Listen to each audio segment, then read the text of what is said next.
Hey everybody, Danny Maude here. Thanks for joining us. How often do you see yourself on a green with a little shot like this and then find that you end up blading it over the back of the green, or even worse, really embarrassing, you kind of get yourself set and you duff it in front of you. It is so frustrating. And I asked a question to my community literally last night and asked them, what things do you want to learn? And they said, look, how do I stop duffing my chips like this? How do I stop thinning them over the back of the green? How do I get rid of some tension, in my stroke? Because I'm stood over my chip shots. My practice swings are pretty good, but then I get over the ball and then I just mess it up. The other thing is there some basic technique that I can learn? And of course there is. There absolutely is. And in this week's training, I'm going to show you exactly how to set up to your chip shots every single time. I'm going to show you the difference between chipping and pitching, because there is a slight difference. But you're going to learn exactly the setup that I use on a regular basis to coach my clients to consistency, and we're going to show you how to stop thinning and fatting them. So before I do that, if you're new to the channel, this is one of your first videos of mine, please consider subscribing. Press that little bell button next to the subscribe button and you get notified every time I release a video just like this one. Plus, look, if you enjoy the video and you enjoy exactly what you see, in the description below, there's a free practice plan that you can simply download, complete for free, take to the driving range, take to the short game area and go and work on. So you don't have to remember it, all this in here, just download the practice plan and you can take it and enjoy. So what do we need to do first? Let's take you through the basic setup. So on a chip shot, it is really simple. All we're really trying to do is put metal on ball. Now I've got a 56-degree wedge. Why? Because I want a little bit of loft. I want the ball popping up a little bit in the air to get over this rough bit of ground here and then onto the green. That's really what a chip shot is. All it is we're trying to get the ball high enough over this little bit of rough ground here, up onto the green, and then rolling out. So we've chosen a nice bit of loft shot, 56 degrees here. For you, it might be just a simple sand wedge or a pitching wedge, and that would be absolutely fine too. Now, to make life easier, if we can have on a basic chip shot like this, a more of a pendulum style action, it would allow more accuracy. If I've got lots of shaft angle like this, there's too much arc and it can lead to a lot of inconsistency. So if I can get the shaft going straight back and straight through, that would be nice, right? It'd be a lot easier to get accuracy. So the way we do that is we set the golf club up so it's actually resting on its toe and on the toe of the club here. Now then what we do is we take our stance. So from your angle here, you can see the shaft is quite vertical, and you'll notice my feet and my stance width, look, is actually quite narrow. Yeah, it's only a small little shot. We grip down the golf club. Why do we do this? It does two things. When you grip down the golf club, getting closer to the club head gives you more feel of that club head. It's so much easier to chip that way. The other thing here, as you grip down, is it also, the shorter the club, the more upright you can then make that golf club. Again, the more upright it is, the more accurate it is, okay? The more upright it is, the more accurate it is for the small little shots. Just from this angle, look at this here. The other thing I'll do here, which is something that often a lot of golfers miss, they'll often set up with a lead shoulder quite high here. Not a great position because it gets people hitting up on the ball, which could definitely be causing those type of thin shots. So what we want to have here is you want the lead shoulder to be feeling like you might have to feel like you're dropping that lead shoulder a little bit. I level them off a little bit. You might just feel like it's down here. So we're going to level those off. We get ourselves set, and that really is the basic setup. Ball position. I like to have the ball position fairly central in my stance. A lot of people say, well, I chip better when it's back. No problem at all. Basically, if you have the ball further forward in your stance, it hits it a little bit higher. And if you have it further back in your stance, it hits it a little bit lower. Just be a little bit careful though, because the problem is if it's too far back in your stance, the club comes down and the leading edge of this club can get stuck in the ground. We don't like that. That often can cause those little duff shots that you saw here. So I like to have the club just coming and just starting to bottom out at the golf ball. I don't really like it coming down too steeply, all right? It's just for consistency. So we get ourselves set here. We've taken our club, and all I'm going to do now is I'll just demonstrate a little shot for you where I'll pop it up. Almost, there we go. Now, simple little shot. Setup's nice and easy, but how did I create that simple action? So it's obviously more than just a setup. One of the key things then is you've got to now start to use the gravity of this golf club. What I see with so many of my clients when they're chipping here, they're particularly from short range, they're almost trying to push the ball onto the green. They're not using the weight of this golf club. So what they're often doing, they look a little bit like this. They're often trying to, and they're moving a lot. They're pushing it onto the green. They've been told that they've got to keep maybe their hands ahead. So what they do is they go, and they're pushing it this way onto the green. There's obviously chicken wing action starting to come out. These are things that are going to get you hitting the ground behind the golf ball too much with the leading edge and thinning it over the green. So once you've taken your setup, what I want you to practice is this. I almost want you to practice just literally picking it up here and then allowing the club, getting the sensation that you are almost, I won't say jabbing it, but you're almost just letting the weight just bottom out, look. There. Notice what I'm doing here. I am not this slow push forward. I'm actually just, in a sense, there's maybe a small hinge in my wrist here, and I'm then literally unhinging it. I'm just getting the sensation of that club just dropping straight back down. That is all that a chip is. Now, the other thing I'm doing here is I'm focusing on the toe of the club, hitting the golf ball. So I'm literally just going to drop it on that ball. That's all I'm doing. You'll notice there's barely any follow through, right? Because there doesn't need to be. It's a small chip shot. I'm allowing gravity of the club here just to fall on that golf ball, all right? So that is the basic chip shot.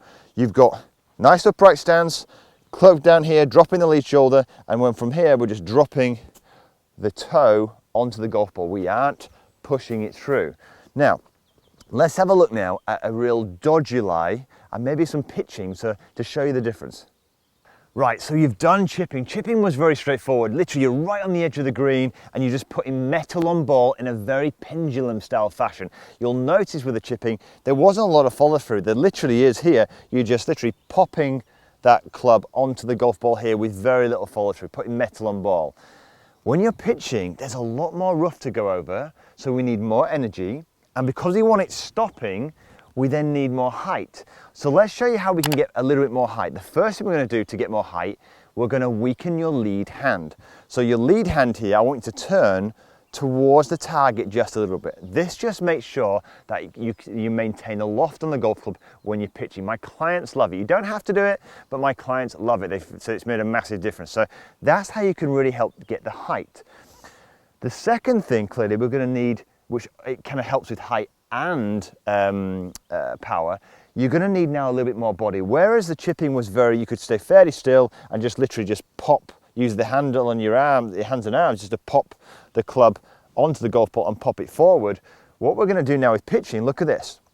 We're going to need a little bit more body. Now all the body is this. It's just a very gentle pivot. I'm going to show you here without a club. I'm literally pivoting my knees on a mini arc. My hips are moving. Yeah. Now what we're going to do, watch this. I'm going to bring in the golf club. I'm going to bring in the golf club now backwards and forwards.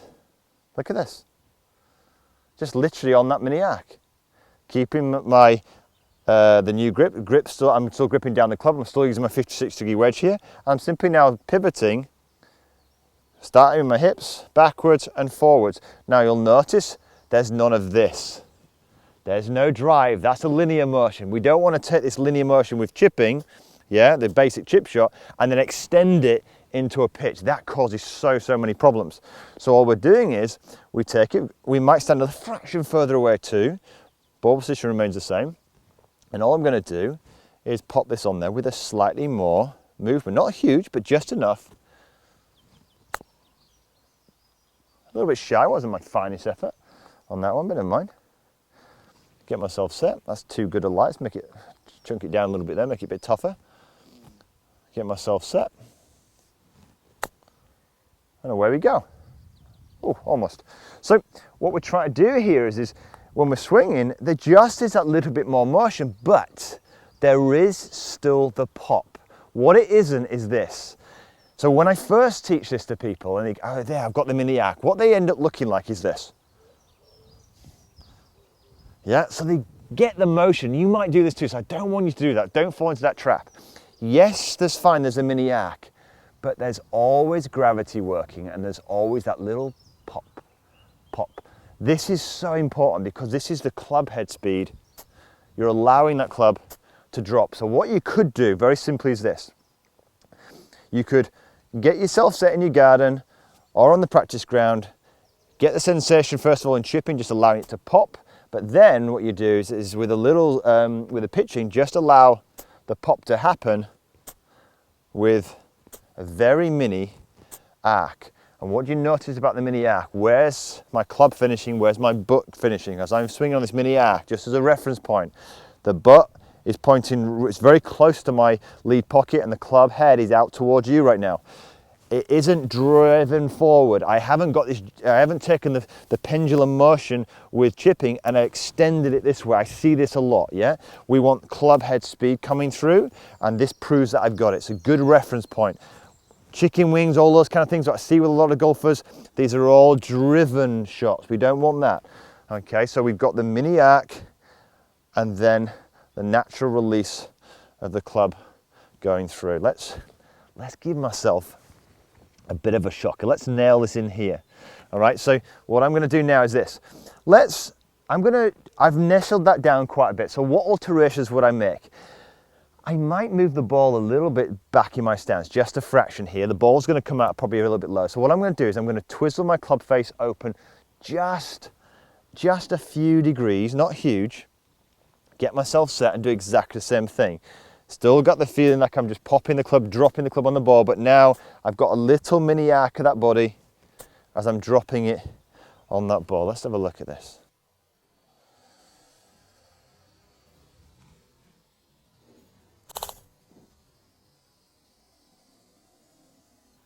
Right, we've come into the sun just to finish off. So we've done a little bit of chipping, we've done a bit of pitching. Now I want to teach you how to cope with some nerves. So you might find that your practice swings are pretty good, but then you kind of screw up the main event. And maybe a bit of distance control. How do you kind of learn distance control? So nerves, how do you deal with nerves? They're clearly just tension. And I think nerves will improve once you improve your strike. So once you build some confidence, your nerves will naturally improve. But there's also little tricks you can do that you can take to a golf course that can really reduce your nerves right now. One of them is this. Take your back two fingers off the club on your top hand and the little finger on your bottom hand off the golf club. Now what this does is it gets rid of some of the tension, and it's a really nice way of and my clients absolutely love it, of literally allowing that club to swing and getting that popping motion. We said, look, when people are chipping, there's way too much body motion because there needs to be, because they're not using enough speed in the club head. If you allow the weight of the club to drop and pop, then you're going to generate a lot more speed and the ball will pop up, and you'll have a lot less going on in the body. Now we said, look, with the chipping action, we said, look, the action was more of a popping motion against this firm lead wrist here. So you're literally popping it here. So let's apply that now with this new grip. Take the bottom two fingers off of the top hand and the little finger of the bottom, and we're literally just going to pop this onto the green. I'm almost forced to let gravity work now because there's very little tension in what I'm doing, okay? Nice and simple. So you do that with chipping. In terms of distance control, that's a great way, by the way, of getting rid of that tension. The other thing clearly is routine. So get a routine going. If you stood over the golf ball and you don't have a routine, then certainly do one. Get yourself set here. Almost get it into a bit of a rhythm. So you kind of go 1, 2 pop. Get yourself there, and then in, and 3 pop. Yeah, build a routine in so that ultimately, again, the more flowing this is, the less chance you got of nerves to creep into this motion. Distance control, easiest thing to do with distance control. Get the strike first. Absolutely pointless working distance control until you've got a consistent strike, because clearly different strikes are going to lead to different distances. So get your strike first. Then what you do, once you've got some strike, simply do this. This is the simplest way of doing it. Go onto the practice ground, which is where distance control is learned, and hit a ball, literally, see if you can hit it just a couple of feet in front of you with a popping motion, like that. Then go, okay, can I hit it a few more feet? And then build it up. I did this with my wife Laura, who's learned to play golf, and immediately she started to get a feel for what creates distance. You can then increase the difficulty of this game by clearly, rather just building it up, which is obviously can get very easy, very mix up your distances. Hit a long one followed by a short one. So there's a big difference between the two. So you're building your feel up. There are no shortcuts to distance control. It's done with practice. So let's summarize. What have we done and what can you take away? Well, before we start, remember there's a full summary and practice guide in the description below. So go and check that out. But what have we done? Very simply, chipping, setup. Ball position central, absolutely fine. Ball position forward, get it a bit higher. Ball position back, gets the ball going a bit lower. But just people who have it back tend to, I think, come down too steeply on the golf ball. We don't want to do that. I've got a video describing all the benefits of this in the top right hand corner here. But get the ball positions very central. Grip down the golf club here, nice and upright, and drop that lead shoulder. The shaft, there's not a lot of shaft lean here. The shaft is fairly vertical. Why? Because we want, in the chipping, we want a pendulum style motion. Now the crucial thing about it is this. We then want a popping motion where the club literally pops to the ball, bang. There's not a lot of follow through, it's literally a pop. And we're building that speed up here. What we're not doing is, the slower this moves like this, the more you're going to move your body, the more inconsistent you get. You're popping against a firm lead hand. Pop. There's a flex here, pop onto the green. We've seen that. So look at that there, just pop onto the green. Pitching, clearly we need a little bit more elevation. We want the ball to be popping up a little bit higher and stopping. We still want the pop, but now there's a little bit more follow through. How do we create more follow through? We need more body motion. How do we create more body motion? Well, watch this. We allow the body to pivot a little bit more. When the body pivots, the club pivots with the body, yeah? So we go with it a little bit more. Watch this. Now suddenly, we're getting more elevation and the ball goes that much further. This becomes the pivot. We said with the pivot, or with the pitching, we might want to help you add more loft by weakening the lead hand. You don't have to do this. This might be too much all in one video, but just for now, it does help. So I'll put it in there. Weaken the lead hand, turn it towards the target. It helps to keep the loft on the golf club. But when you're doing this, do not fall into the trap that we see with so many people. This is not this. It's a subtle motion with still the pop. What is the pop? It's gravity working. It's speed. It's allowing the club to drop on that ground, generate some speed. When that happens, look, the club finishes over there. The butt finishes over here. Club finishes to you, butt finishes in line here. It isn't this chicken wings pushing forward. This is when your body's provided all the energy, not the club. And that, my friends, is absolutely that. That is the difference between chipping and pitching. I hope you really enjoyed it. If you did, give it a thumbs up. Maybe come and join the channel if you haven't already by pressing that subscribe button and the bell. And maybe if somebody else you know is struggling with their short game, maybe share this video. I hope it really helps. I've got loads more short game videos you can see in this top right hand corner. Check them out. And of course, look, there's a practice plan and full details that you can download completely for free in the description below. But thank you so much for joining me. Until next week, have a great golfing week.